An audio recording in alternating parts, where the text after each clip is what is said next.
Mbote à vous tous qui aimez me suivre. Je suis votre ami Brogui. Je suis devant cette petite caméra, c'est pour essayer de reprendre notre sujet que nous avons nommé la spiritualité est venue des sous. Depuis un moment, nous sommes en train d'aborder certains aspects liés à la spiritualité. Nous avons signifié que nous vivons une époque où tout le monde parle de la spiritualité. Vous allez chez les Kamites, ils parlent de la spiritualité. Dans le monde des églises, ils parlent de la spiritualité.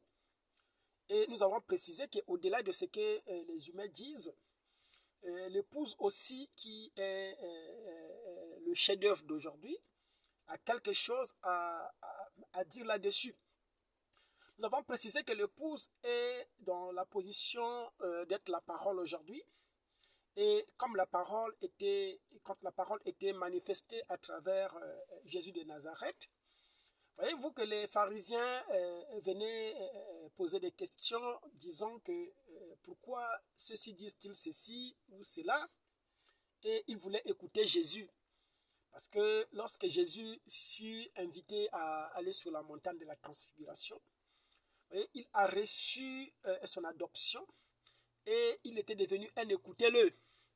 Nous savons que lorsque les sceaux sont révélés, les sceaux apportent Christ qui est la parole. Et lorsque Christ, effectivement, commence son ministère, ainsi que Branham dit que si c'est le cas, moi, je dois diminuer, et lui, Christ, doit croître. Et nous savons que Christ qui naît à l'ouverture des sceaux, c'est un chef-d'œuvre. Voyez, c'est pourquoi l'épouse étant dans cette position, l'épouse aussi a un mot à dire par rapport à ce que disent les humains. C'est une petite introduction pour nous remettre dans le vif de notre sujet. Nous allons reprendre les écritures que nous lisions sur ces sujets. Voilà. Il s'agit de 1 Corinthiens chapitre 2. Nous allons commencer cette fois-ci depuis le verset 13 jusqu'au verset 15.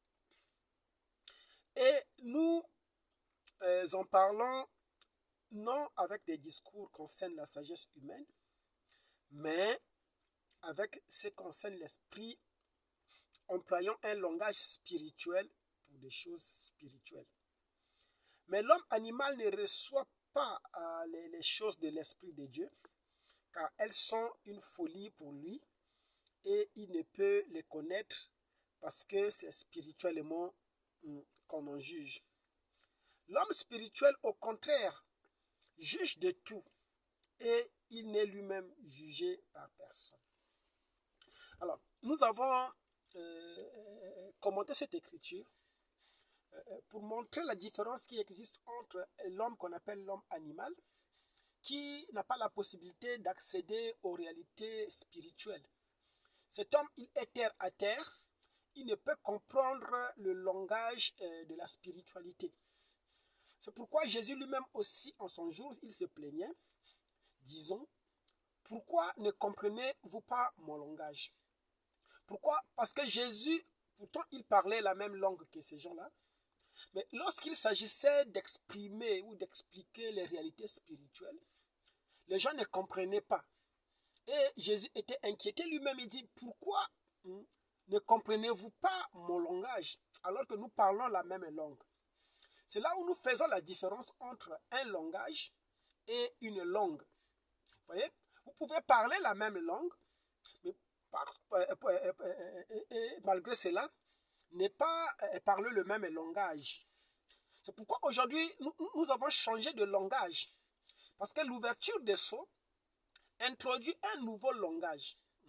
Il ne s'agit plus d'un langage qui est propre à l'homme animal, parce que celui-là, il n'a pas accès. Vous voyez? Il s'agit d'un langage spirituel qui concerne les réalités spirituelles. L'épouse se déploie dans les choses qui sont spirituelles.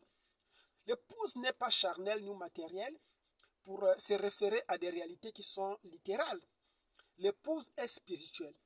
Voilà pourquoi lorsqu'on arrive à l'ouverture des sceaux, voyez-vous que l'ouverture des sceaux introduit une nouvelle dispensation, un nouveau ordre Voyez, une nouvelle vie devrait commencer à l'ouverture des sceaux.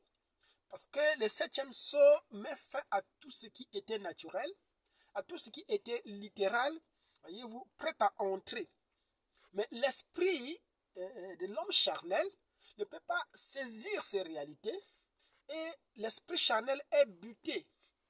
C'est pourquoi, lorsque le septième sceau se déploie pour l'épouse, voyez-vous que nous voyons les nouveaux cieux et la nouvelle terre.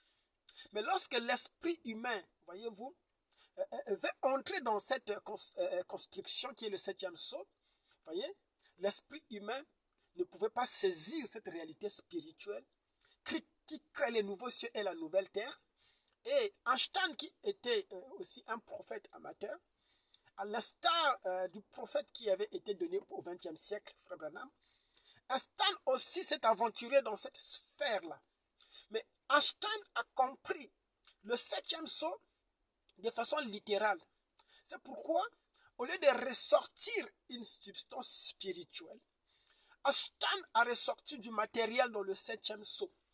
C'est ça, dans sa formule de l'énergie, voyez-vous, c'est là où Einstein arrive à déclencher un mécanisme de destruction de la Terre qu'on appelle la bombe atomique, voyez-vous, parce que lui avait saisi cette réalité spirituelle de façon littérale, alors que le septième sceau, voyez-vous, qui est le déploiement du nouveau Big Bang, voyez-vous, pour les nouveaux cieux et la nouvelle terre, était une réalité spirituelle.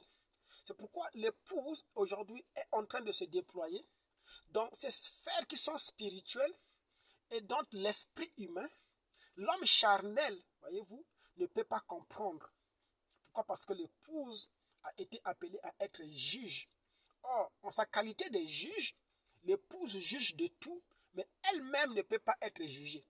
Nous avons rappelé cela en utilisant le langage de Jésus. Lorsqu'il regarde les pharisiens pour demander qui de vous peut me juger du péché, peut me convaincre du péché. Sachant que le péché, c'est manquer le but. Autrement dit, quel est le but que moi j'ai manqué d'après les Écritures qui parlaient de moi? Jésus a accompli tout ce qui était prévu à son sujet. Il a accompli toutes les Écritures. C'est ainsi que nous avions dit que toute la vie de Jésus était ainsi, disent les prophéties, ainsi disent les Écritures de la Torah. Voyez, Jésus était l'accomplissement, voyez-vous, parfait de tout ce que les prophètes avaient annoncé. C'est pourquoi Jésus pouvait se vanter pour dire qui de vous me convaincra du péché? Et Frère Branham interprète cela en disant, quelle est cette écriture qui parlait de moi que je n'ai pas accomplie? Quelles sont les œuvres qui avaient été prédestinées pour que moi j'accomplisse cela que je n'ai pas accompli? Jésus a accompli tout ce qui était prévu à son sujet. Et c'est en cela que Jésus pouvait dire, qui de vous me convaincra du péché? L'épouse aussi, étant le chef-d'œuvre de ce temps-ci, est dans cette même configuration que Jésus. Et Frère Branham dit que tous les gestes de l'épouse devraient être ainsi dit le Seigneur. Pourquoi? Parce que l'épouse accomplit la volonté de Dieu au temps de la fin. C'est une longue introduction, mais c'est toujours pour nous remettre dans le contexte de notre sujet, alors que nous parlons de la spiritualité venue des sceaux.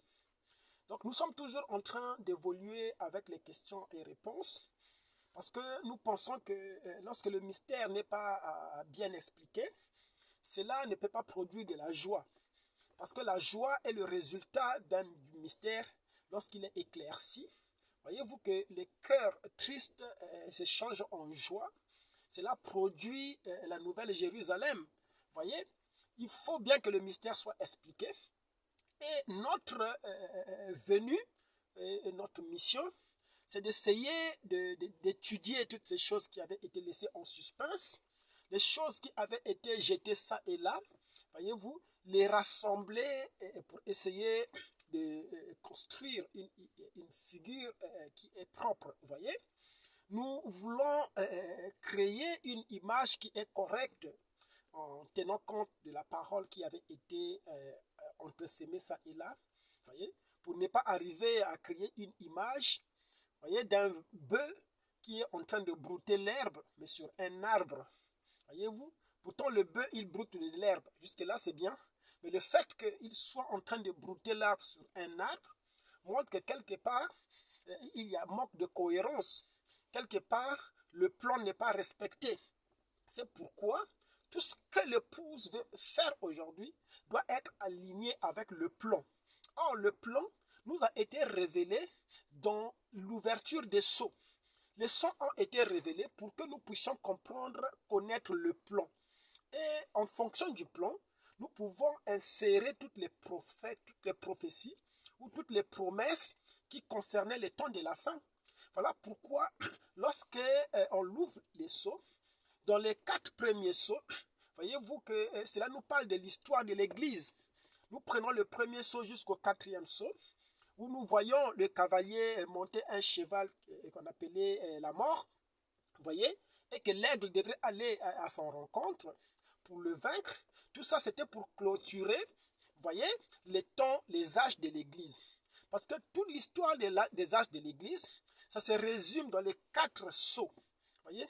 Et lorsqu'on arrive à la fin du 4e sceau, et que la voix crie, Jean monte ici, Jean devrait aller dans l'enlèvement et pour être capable de comprendre les choses spirituelles. C'est là où nous commençons à parler de la spiritualité. Parce que jusque dans le 4e sceau, Jean était charnel. C'était un produit historique. Voilà pourquoi Frère Branham dit que lorsque les sceaux sont révélés, vous comprendrez l'histoire. Pourquoi? Parce que avant de prêcher les sceaux, Branham a commencé à prêcher les 7 âges de l'Église. Voyez-vous? Pourquoi? Parce que cela était un avant-précurseur de l'ouverture des sceaux. Voyez?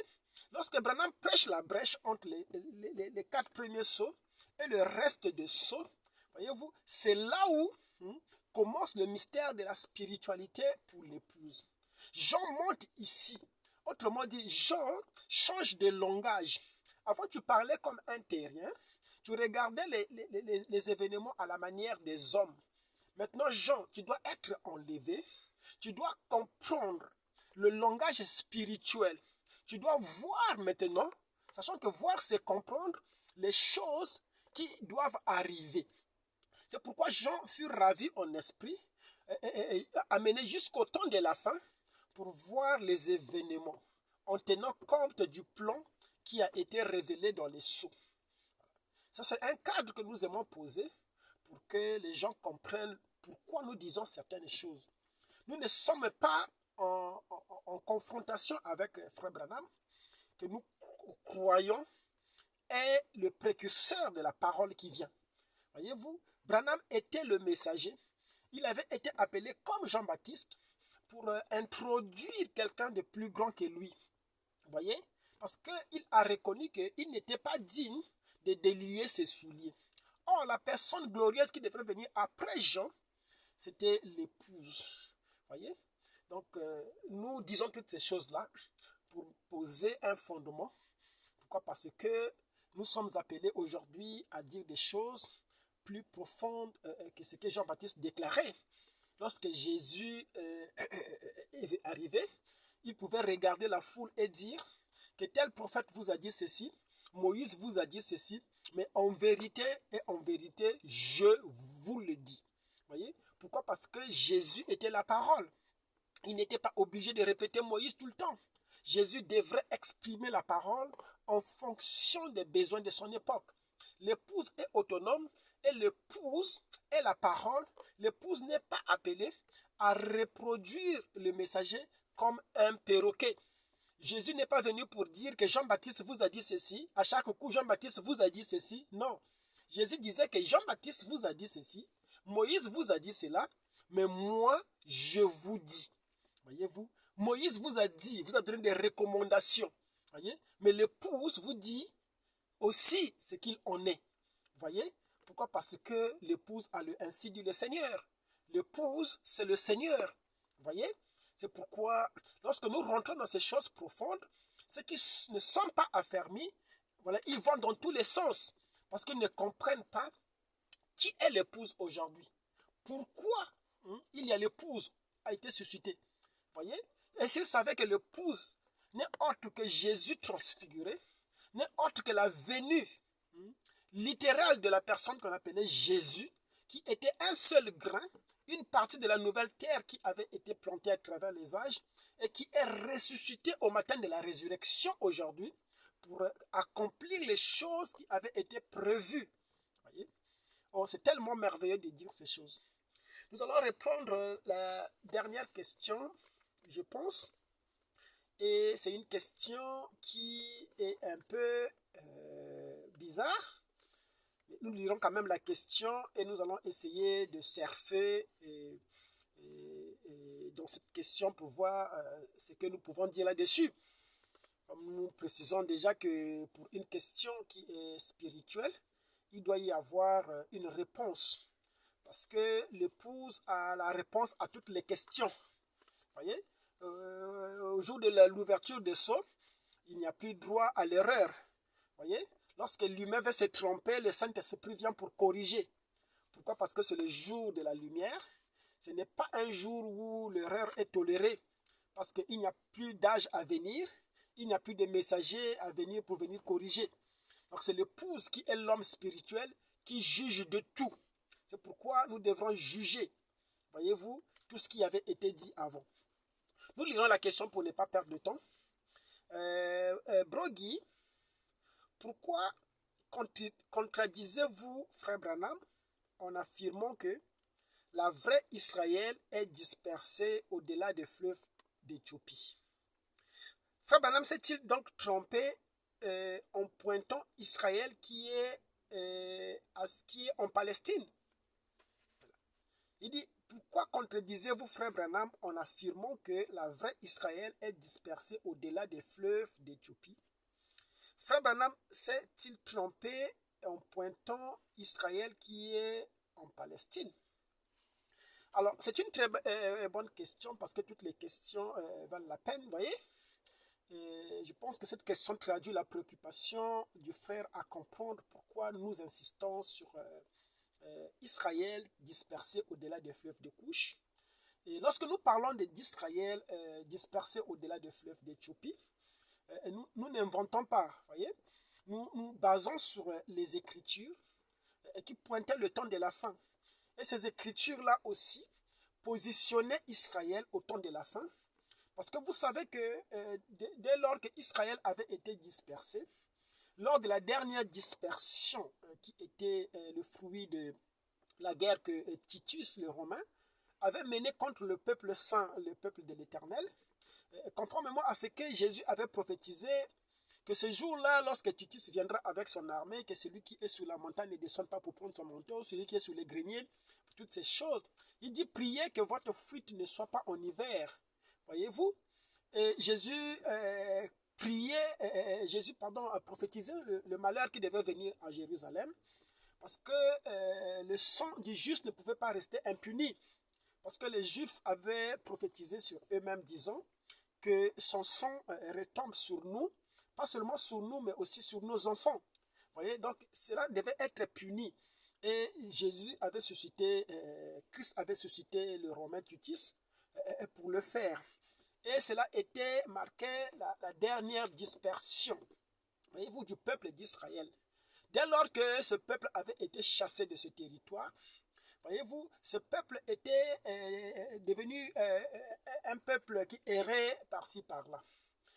Mais malgré cela, les Écritures avaient déjà prévu. Et on parlait des tribus perdues de la maison d'Israël. Or, nous savons qu'un peuple ne peut pas volatiliser dans la nature et devenir disparaître comme si rien n'était. Pourquoi? Parce que les hommes se reproduisent. La générosité d'un peuple ne peut pas se fondre dans la nature. Bien que ce peuple ne laissait plus de traces, mais nous savons qu'il y a des indices sur lesquels on peut se baser pour reconnaître un peuple. Un peuple se distingue d'un autre à travers les coutumes, les langues que les peuples parlent et toutes ces choses qui s'en suivent.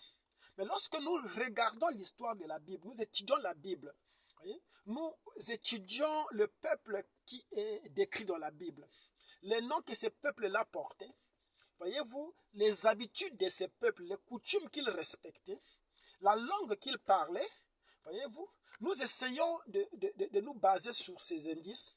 Nous pouvons repérer un peuple qui est effectivement dans la même configuration que le peuple de la Bible. Nous avons cité le peuple bantou.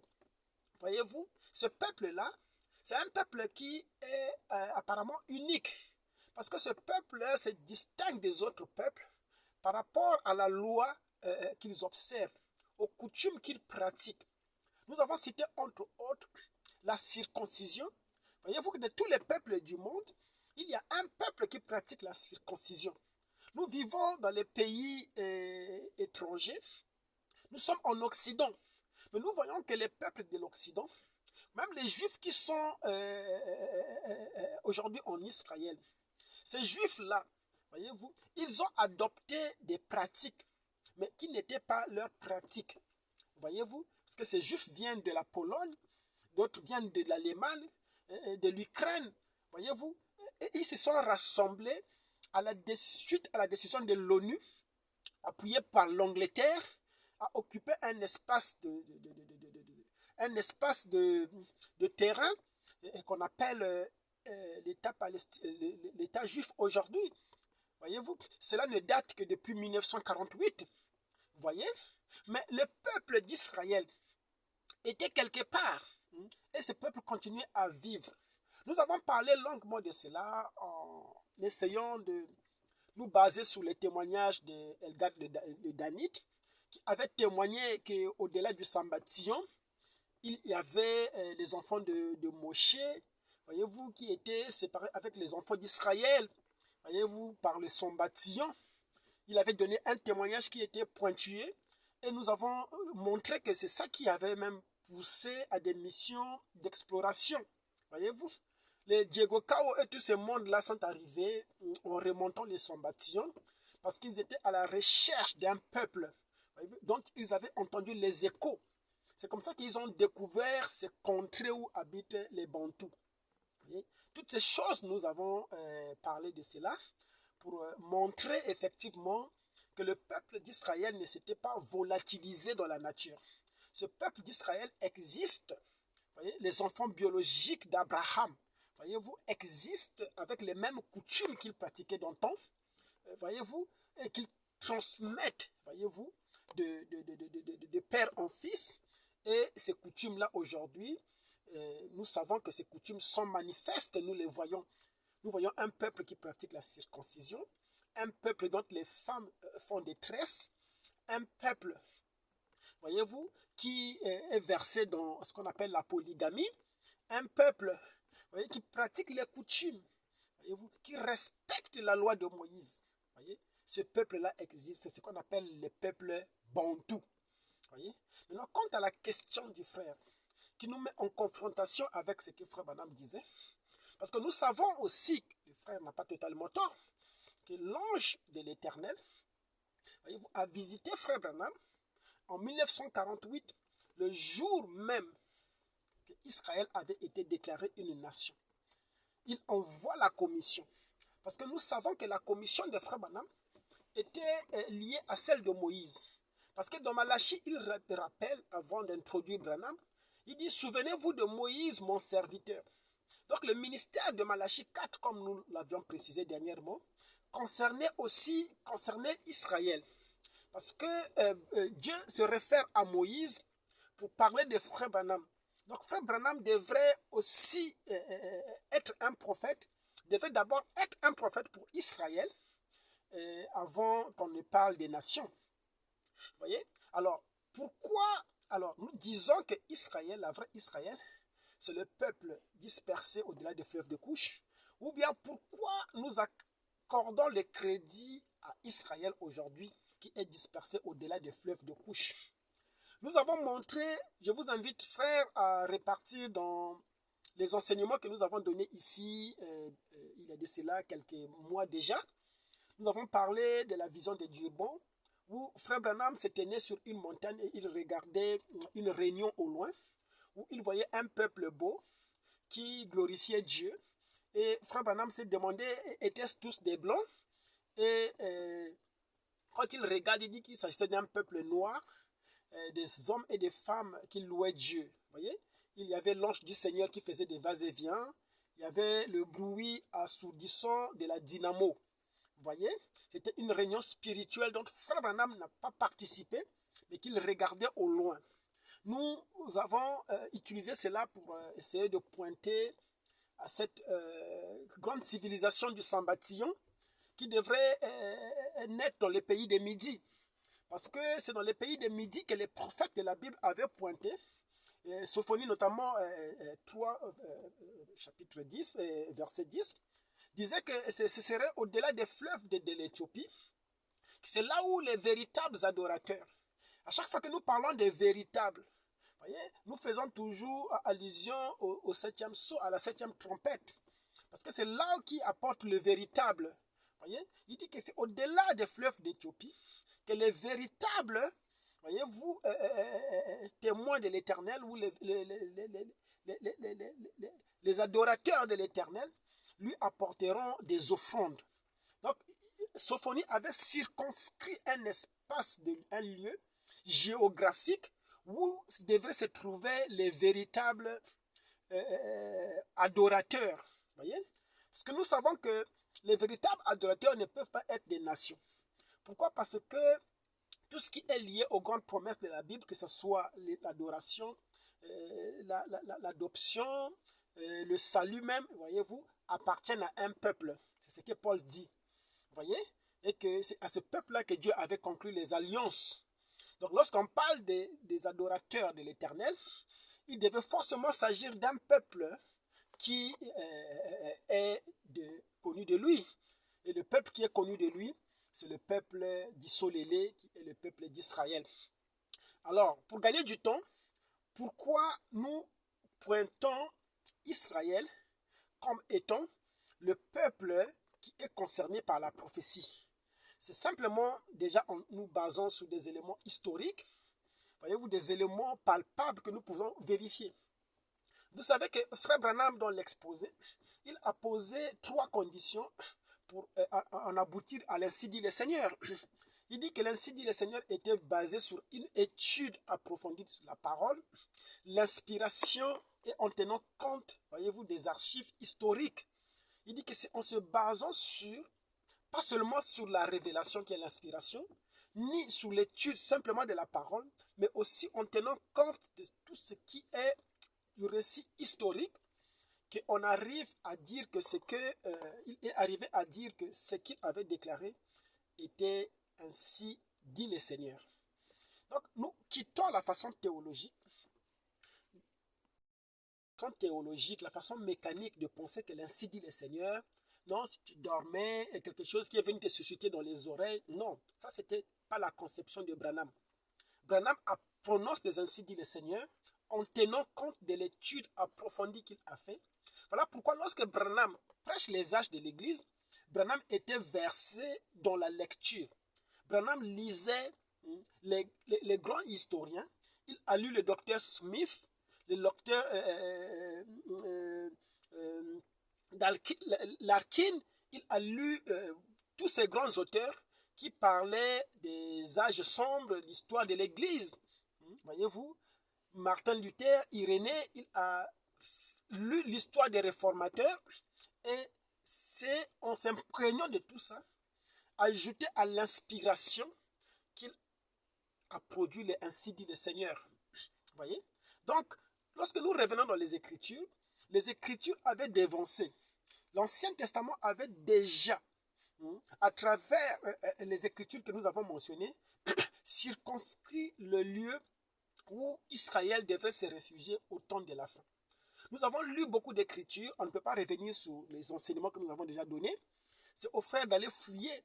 Nous avons parlé d'Ésaïe quand il dit que je tendrai de nouveau ma main et je rassemblerai mon peuple dispersé en Élam, dispersé à Batros, voyez-vous, et dans les îles de la mer. Voyez, il parle de toutes ces choses.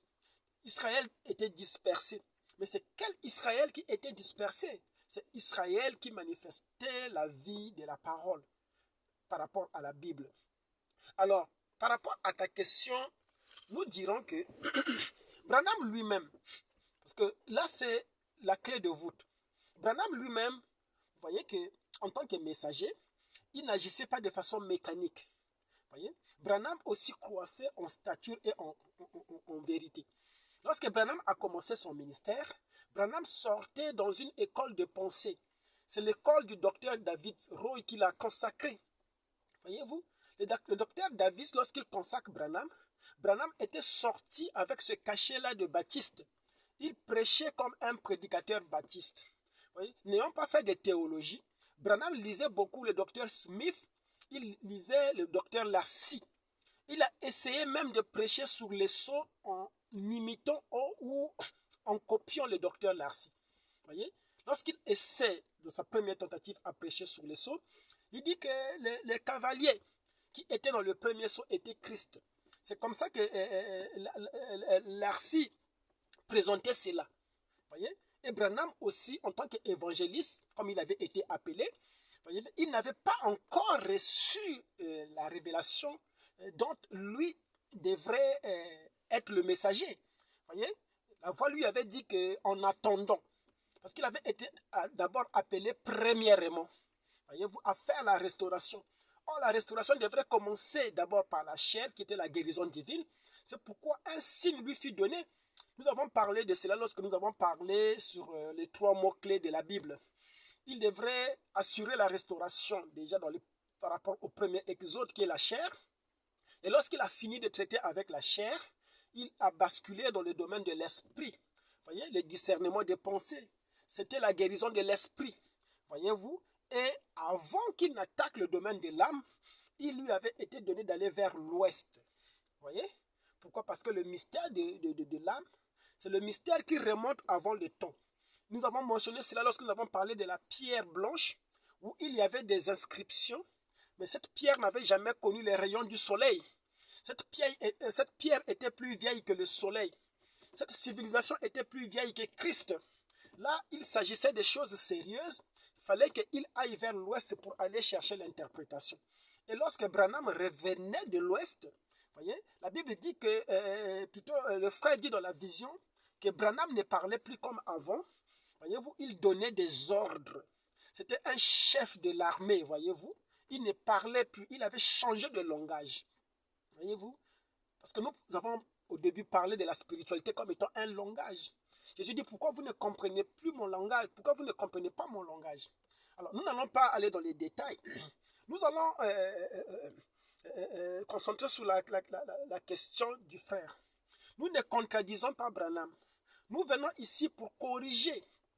Parce que nous savons que le message tel qu'il avait été appelé au début, tout ce que Branham a prêché avant le saut, Branham était en train de surfer, voyez-vous, dans l'inspiration des âges de l'Église.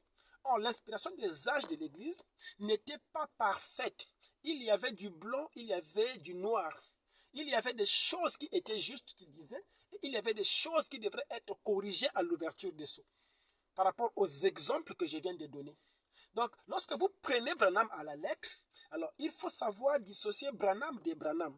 C'est-à-dire Branham en tant qu'évangéliste, voyez, quand il a prêché comme un évangéliste pour le message de la restauration de la chair et de l'esprit, et quand il prêche maintenant comme, voyez-vous, Apocalypse 10 pour révéler les mystères. C'est ce qu'il dit dans la brochure Promised Restoration, la restauration promise. Il dit, prêché le 8 juin 1962, il dit, j'espère qu'il y a une église qui entre dans cette perfection. Je le crois et je crois que nous approchons de ce temps maintenant. Maintenant, mes frères, j'espère que les œuvres qu'il a faites seront aussi accomplies. J'espère que l'église sera assez mûre pour séparer les deux œuvres. Donc la prière de Branham était que l'église devienne assez mûre pour avoir le discernement de séparer l'ivraie du blé. Voyez? Séparer les deux œuvres. Séparer l'œuvre de l'évangéliste qu'il a prêché en tenant compte de l'inspiration des âges et l'œuvre de l'Apocalypse 10, 7, voyez-vous, qui a ramené la parole. C'est pourquoi nous qui sommes nés de la révélation des sceaux, nous qui sommes la parole, nous ne reconnaissons Branham que selon Apocalypse 10, 7. Parce que la sémence n'hérite pas avec la balle. Vous voyez, il y avait Ismaël, il y avait Isaac, Mais à la naissance d'Isaac, voyez-vous qu'Abraham devrait chasser l'esclave et son fils parce qu'il ne pouvait pas hériter. Voyez, nous chassons, voyez-vous, la première œuvre qui était l'œuvre de l'évangéliste. Voyez, pourquoi? Parce que l'ouverture de ce frère Branham dit, cela était contraire à l'œuvre de l'évangéliste. Cela était opposé. Voilà pourquoi nous revenons, voyez, pour corriger Branham d'avant l'ouverture des sceaux. Branham d'avant l'ouverture des sceaux, c'était quelqu'un qui pouvait se réveiller un matin, il veut aller en Israël. Pourquoi? Parce que il n'y avait pas la compréhension claire de ce qui devait se passer. Il est parti en Israël dans le but, voyez-vous, d'accomplir la parole et Dieu l'a retenu en Égypte. Dieu lui a dit non, tiens-toi loin d'Israël. Voyez? Pourquoi? Parce que cela devrait briser le plan. Voyez? Or, nous savons que lorsque Branham parle d'Israël, il parle d'Israël en rapport avec les trompettes. Nous savons que les 6 trompettes avaient été sonnées. Pour Israël, il restait la 7e trompette. Et rappelez-vous que Frère Branham dit que ce qu'est la 7e trompette pour les Juifs, c'est là le 7e sceau pour l'épouse. Vous voyez? Or, la 7e trompette qui devait être sonnée par le 7e ange, voyez-vous, c'est ça qui devrait déclencher la venue du Seigneur. C'est ça qui devait déclencher la résurrection. Or, rappelez-vous que lors de la 7e trompette, lorsque le signal est donné pour la venue du Seigneur, Frère Branham dit qu'il vient comme fils de David. Or, il vient comme fils de David pour s'asseoir sur son trône. Voyez? Et Frère Branham dit que dans cette configuration, il dit que c'est Israël qui est concerné. Il vient comme fils de David. Parce qu'il n'est jamais fils de David pour les gens des nations. Pour les gens des nations, il était le fils de Dieu à travers les âges de l'Église. Voyez? Mais lorsqu'il vient comme fils de David, cela pointe un peuple qui est Israël. C'est là où cela nous interpelle. C'est là où nous devrons chercher à connaître la vraie identité du peuple d'Israël. C'est ça qui justifie le fait que je vous ai parlé de tout ce qu'Israël devrait faire. Pourquoi? Parce que le mystère d'Israël était retenu par deux joints qui étaient Élie et Moïse. Nous avons longuement parlé de ça. Nous avons fait plusieurs séances parlant d'Élie et Moïse. Nous avons même fait une séance ici pour donner la différence entre les trompettes et les sceaux. Pourquoi pour Israël on parle de trompettes? Que contient les trompettes? Que renferment les trompettes? Et qu'est-ce que les sceaux pour les nations? Voyez, nous avons parlé de toutes ces choses, comment les trompettes ont sonné dans les sceaux. Comment lorsque Branham veut prêcher les trompettes, Dieu lui dit, non, tu as déjà prêché cela de façon surnaturelle. Voyez-vous, Branham a voulu prêcher les trompettes parce qu'il pensait que ce n'était pas encore prêché. Mais Dieu n'a pas voulu qu'il prêche les trompettes. Voyez-vous, ça devrait faire un mixage inutile. Pourquoi? Parce que les trompettes concernaient un peuple. Voyez-vous? Pourquoi? Parce que Dieu traite le peuple, ce peuple-là, différemment des nations. Donc il ne pouvait pas prêcher les trompettes en étant prophète des nations. Voyez-vous? Parce qu'il y a une différence entre les trompettes et les sceaux. Voyez? La différence, c'est dans l'application. Nous avons montré pourquoi Élie, pourquoi Moïse. Et cela s'est traduit dans la façon que Christ va se révéler à Israël. Nous avons montré que Christ, quand il se révèle aux gens des nations, Frère Branham dit que si Jésus littéral venait nous montrer les marques de clous dans ses mains, à nous les gens des nations, il dit nous ne croyerons pas, il sera un imposteur parce que n'importe quel aventurier peut faire cela. Mais lorsque il veut se révéler à nous les nations, il vient comme étant la parole. Quelqu'un qui vous tourne les dos, voyez-vous, qui discerne les pensées de cœur, qui vous dit que le Père est plus grand que moi parce que c'était sa façon de simuler, et toutes ces choses. Et nous devrons le reconnaître par les œuvres qu'il a fait. Mais cette façon de faire était propre aux gens des nations. Mais pour Israël, quand il vient comme fils de David, voyez-vous, parce qu'il est fils de David, pas pour les gens des nations, mais pour Israël, quand il va se réveiller à Israël, remarquez sa façon de se révéler. Il va à Israël montrer les marques de clous dans ses mains. Ce qu'il n'a pas fait chez les nations. Il montre, voyez-vous, tous ces signes-là à Israël. Et les peuples lui posent la question, mais d'où te viennent toutes ces choses? Voyez-vous? Pourquoi tu viens te présenter en nous à travers les dogmes et les credos, les coutumes et toutes ces choses? Pourquoi? Parce que, voyez-vous, oh là là, c'est là où Moïse intervient. Parce que Moïse, c'est lui le législateur. Moïse, c'est lui le père de marques, de clous et de credos. Ces dénominations. Voyez-vous? Alors que du côté de l'épouse est la parole pure. Frère Madame réprimande les gens dans la brochure de l'enlèvement. Il dit que vous avez mangé du pain, vous avez mis du levain. Voyez? Vous avez mélangé la parole avec les dogmes et les credos. Vous avez continué à appeler cela la parole. Il dit que mais la vraie parole aujourd'hui, elle ne doit pas contenir des dogmes et des credos. Il ne doit pas y avoir du levain dessus. Vous voyez? Pourquoi? Parce que l'épouse est la parole pure. Vous voyez? Mais pour Israël, il s'agissait des dogmes et des credos. Voyez-vous, il s'agissait de Moïse, il s'agissait d'Élie. Nous avons longuement parlé de toutes ces choses-là. Là, je suis en train de faire le briefing pour montrer le but des trompettes et avec les sceaux pour que les frères puissent comprendre. Vous voyez? Je pense qu'avec le temps qui nous reste, nous avons largement dépassé le cadre de notre temps habituel. Mais je vais terminer la question pour préciser. Vous voyez? Donc, il montre les marques des clous dans ses mains. C'est pour permettre à Israël de pouvoir se conscientiser, pouvoir le reconnaître. Reconnaître que, voyez-vous, il fait partie de la famille, que c'était leur frère, le Messie qu'ils avaient crucifié.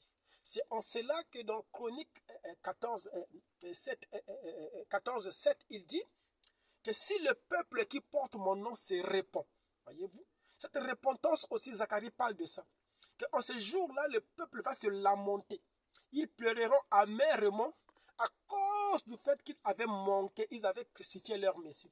Parce qu'il s'est révélé à eux en leur montrant des marques de clous. Voyez-vous? Et dans Chronique 7,14, il dit, le peuple qui porte mon nom se répand. Voyez? Il dit, s'ils se répandent de leur péché, le péché de l'avoir crucifié, il dit, je guérirai, ce peuple, je pardonnerai leurs péchés, je chasserai leurs ennemis et toutes ces choses qu'ils racontent dans ces écritures. Vous voyez? Cela devrait intervenir au temps de la fin. Donc le vrai mystère, la vraie identité du peuple d'Israël n'était connue qu'après l'ouverture des sceaux. Sinon tout le monde présumait au sujet de la vraie identité d'Israël. C'est pourquoi on pensait que les Khazars qui sont en Palestine, qui sont venus de la Mongolie, voyez, ces gens-là, on pensait que c'était ça le vrai peuple d'Israël. Mais vous savez que ces gens n'ont rien de commun avec Israël. Parce que Frère Branham, nous avons lu les Écritures. Frère Branham dit que le peuple d'Israël était un peuple de teint foncé. Mais ces gens qui sont là-bas, ils ne sont pas de teint foncé. Vous voyez? Frère Branham dit dans la sémence de la femme, la sémence du serpent et la sémence de la femme de 1957, il dit que les Égyptiens étaient des gens à la peau foncée, les enfants de Cam, tandis que les enfants d'Israël étaient issus de Sem et avaient un teint plus clair. Voyez? Donc, les Égyptiens étaient des Noirs, comme le dit Cheikh Anta Diop. Frère Branham confirme ici qu'ils avaient la peau foncée, mais ainsi les fils d'Israël aussi. Bien que les fils d'Israël, selon Frère Branham, ils avaient un teint plus clair. Mais avoir un teint plus clair ne fait pas de vous des blancs. Voyez-vous? C'est ce que Frère Branham dit. Il est dit encore, voilà, ici dans la restauration promise du 3 janvier 1954, il dit, si vous avez pensé que c'était une malédiction de prendre une couleur foncée, eh bien, alors, le juif, il est de couleur foncée. Vous allez voir les juifs, vous dites que tous les juifs ont le teint foncé.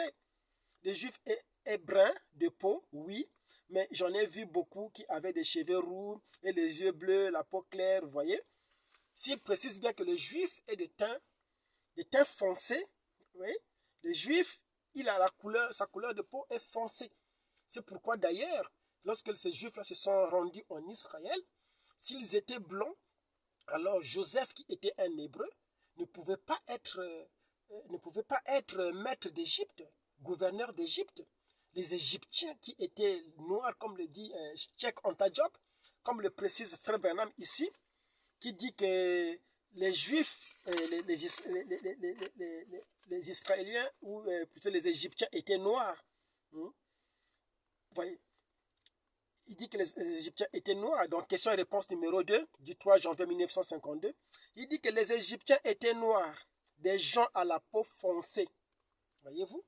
Donc, nous savons que les Égyptiens, et l'histoire le confirme aussi, parce que nous, notre ainsi dit le Seigneur, ça doit être basé sur 3 critères. Il y a l'histoire, il y a l'inspiration et l'étude approfondie faite sur la parole. Vous voyez, c'est ça qui produit le ainsi dit le Seigneur. Donc, ces Égyptiens étaient dans cette configuration. Israël aussi n'était pas différent des Égyptiens par rapport à la couleur de leur peau. C'est pourquoi Joseph a dirigé, voyez-vous, l'Égypte. Si c'était un étranger, Pharaon n'était pas un fou pour laisser un étranger être gouverneur général de toute l'Égypte. On a vu ça avec l'histoire de Moïse aussi, lorsque Moïse a fui Pharaon pour se réfugier à Madian. Comment les filles des Madian ont témoigné à son sujet, que nous avons vu, voyez-vous, un Égyptien. Parce que Moïse, en tant qu'Hébreu, il pouvait se confondre à un Égyptien parce qu'il avait la même couleur de peau que les Égyptiens. Paul aussi, c'était pareil. Lorsque on lui a posé la question, n'es-tu pas l'Égyptien qui a fui, qui s'est levé dans le désert, qui a entraîné une masse de gens dans le désert? Voyez? Pourquoi? Parce que Paul avait la peau noire. Parce que les Égyptiens étaient réputés d'être des gens à la peau noire. Voyez? Donc, je vais revenir sur la question, parce que je sais que par rapport au temps, nous ne pouvons pas aller jusqu'à bout pour expliquer cela. Mais le mystère d'Israël est lié avec la 7e trompette. C'est la 7e trompette qui révèle l'identité du peuple d'Israël. Parce que lorsque le 7e sceau révèle qui est Dieu, voyez-vous, quelle est sa nature, comment vous agissez, comment il agit, la 7e trompette révèle le peuple qui porte le nom de Dieu. Parce que Dieu a un nom, le nom c'est sa nature, voyez-vous, que le 7e sceau révèle. Et ce nom-là, voyez-vous, il n'a pas gardé pour lui, il a donné à son peuple. La Bible parle du peuple qui porte son nom. Lorsque nous aurons le temps, nous irons encore là-dessus pour ressortir cet aspect, pour montrer que la 7e trompette révèle la nature du peuple qui porte son nom, qui est le peuple d'Israël.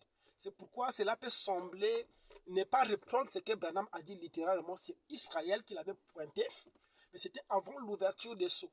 C'est pourquoi lorsque les sceaux ont été révélés, Branham, qui languissait pour le peuple d'Israël qui est en Palestine, a commencé à changer de langage. Il dit que quoi qu'il en soit, l'Afrique d'abord. Quoi qu'il en soit, l'Afrique premièrement. C'est pourquoi Branham languissait plutôt de venir en Afrique, parce que c'est là où il savait que résidait le peuple qui était dispersé. Voyez? Parce que Branham avait tout le tableau avec l'ouverture des sceaux. Il pouvait comprendre ce qu'il en était au sujet du plan. Merci, j'ai dépassé longuement. Mais vous savez que c'était une question assez délicate. Il fallait partir depuis la Genèse pour essayer de concilier cela, pour donner une image. Sinon, le frère ne pouvait pas voir la cohérence. Pourquoi nous déclarons certaines choses? Merci d'avoir écouté, c'était Frère Bogi.